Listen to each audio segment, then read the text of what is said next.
안녕하세요. 이번 발표를 준비한 아동학과 20학번 신유아입니다. 저는 유아기를 선택하였습니다.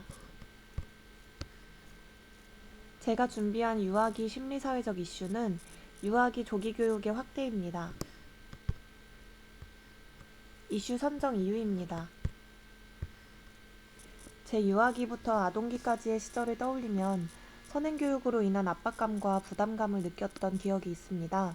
그래서 현재 유아들의 상황은 어떠한지 조사를 해보고 싶었습니다.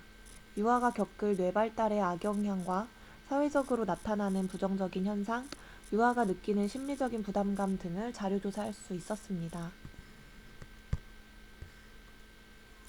해당 이슈의 현황입니다. 이슈와 연관된 각종 통계지표를 찾아볼 수 있었습니다. 조사 결과에 따르면 우리나라 만 5세 아동 10명 중 8명, 만 2세 아동 10명 중 3명 이상이 사교육을 받고 있는 것으로 나타났습니다. 2017년 1월 9일 육아정책연구소의 영유아의 사교육 노출 이대로 괜찮은가? 보고서에 따르면 우리나라 2세 아동과 5세 아동의 사교육 비율이 각각 35.5%, 83.6%에 달했다며 하루 일과의 4분의 1을 사교육으로 보내는 경우도 있어서 영유아에게 과한 것이 아니냐는 지적이 일고 있습니다. 육아정책연구소는 2016년 8월부터 10월까지 전국의 2세 아동 부모 537명, 5세 아동 부모 704명을 대상으로 사교육 실태 조사를 실시하였습니다. 이 조사에서는 어린이집과 유치원 이외에 학원, 문화센터, 가정 등의 장소에서 개인 및 그룹 교습으로 시간제 또는 반일제로 이루어지는 예체능 활동과 학습 활동, 학습지와 온라인 학습을 사교육으로 분류하였습니다. 조사 결과 2세 아동의 주당 사교육 횟수는 2.6회, 1회당 교육 시간은 47분 정도, 5세는 주당 5.2회, 1회당 50분 정도로 나타났으며 사교육의 종류는 2세 아동은 평균 1.7종, 5세 아동은 평균 2.2종으로 조사가 되었는데 예체능에서 일반 학습 과목까지 다양했습니다.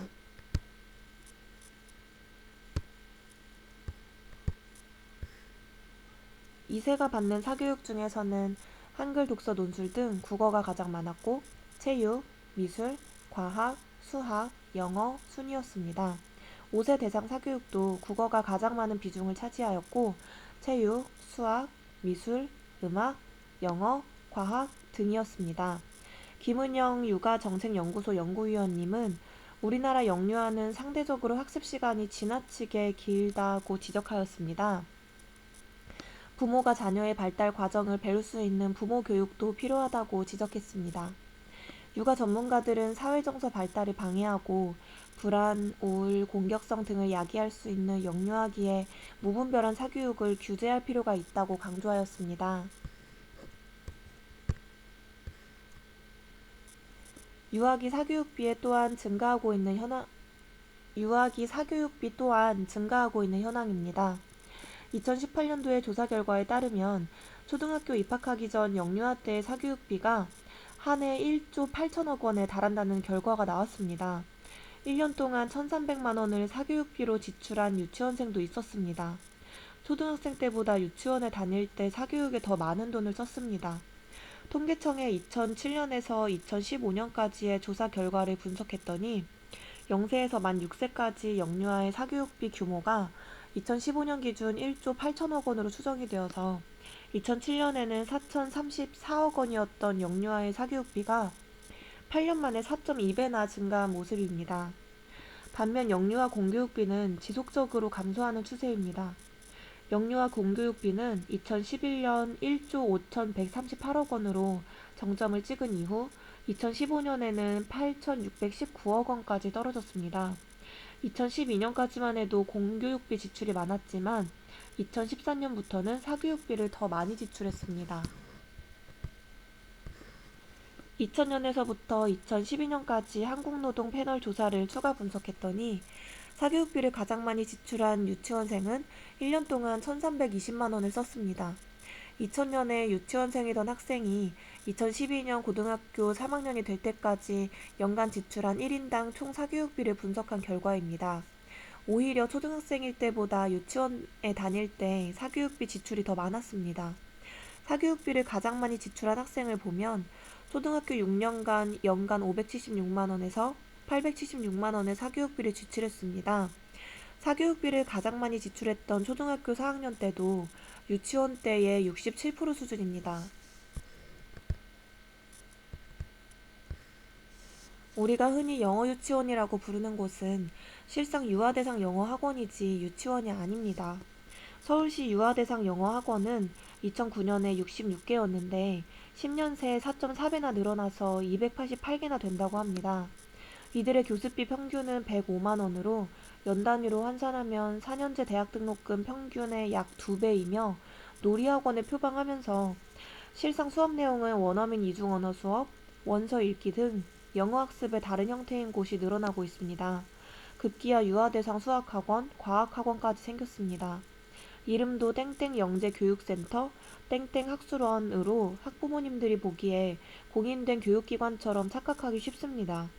이 학원에서 유아들이 하루 180분씩 수업받는 목표는 초등학교 3학년 때 선발하는 영재원 입학이라고 합니다.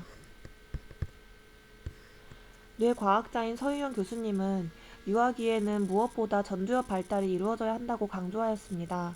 감정 조절뿐 아니라 창의적인 계획 수립, 선택적인 주의 집중, 호기심, 동기부여 등 중요한 역할을 수행하는 전두엽이 유아기에 적절히 발달하지 않으면 주의력 결핍, 과잉행동 장애를 유발하고 학교 폭력이나 게임 중독 등에 빠질 수 있기 때문에 유아기에는 우선적으로 도덕성과 인성교육이 먼저 이루어져야 한다고 주장하였습니다.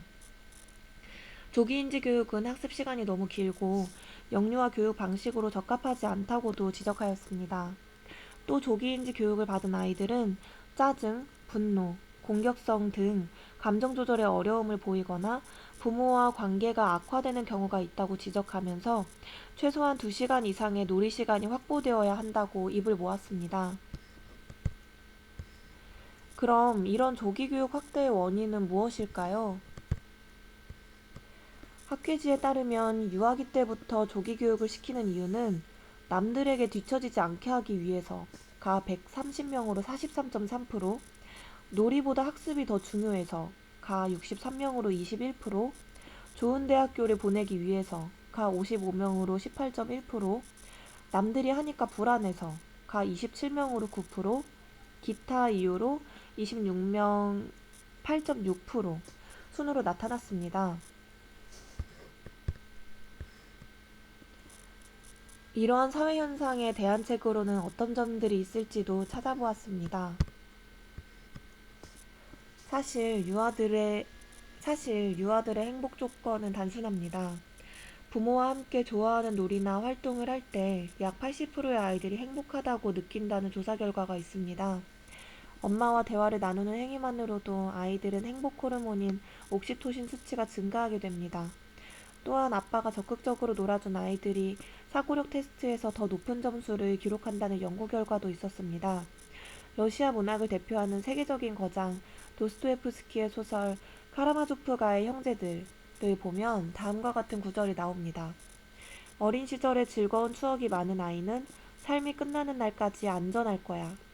그럼 유아기 때 바람직한 뇌발달을 촉진하기 위해서 부모가 일상생활에서 어떤 구체적인 실천을 하면 좋을까요? 첫 번째, 자녀가 충분한 잠을 잘 수 있도록 해야 합니다. 뇌세포들이 필요한 정보를 서로 주고받기 위해서는 신경전달 물질의 활동이 필요한데 이 신경전달 물질은 뇌가 푹 쉬고 난 오전에 활동이 왕성해서 저녁이 되면 점차 고갈되어 제 기능을 발휘하지 못합니다. 이런 상태에서 정보의 양을 늘리면 뇌에 과부하가 걸려서 뇌 기능에 이상이 올 수 있습니다. 자녀가 밤늦도록 잠을 자고 있지 않다면 그만큼 뇌 발달을 지연시키는 결과를 초래합니다.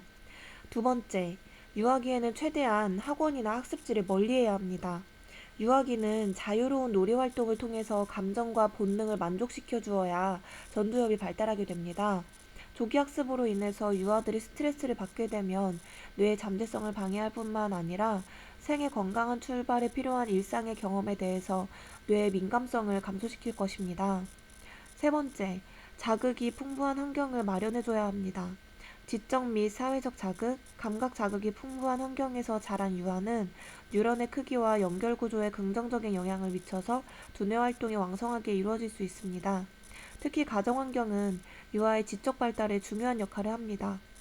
조직화되고 자극을 제공하는 가정 환경, 부모의 격려, 부모의 사랑과 관심은 유아의 정서 기능을 관장하는 대뇌 변형계의 발달을 촉진시키고 좌뇌와 우뇌가 균형 잡힌 건강한 뇌 발달이 이루어질 것입니다.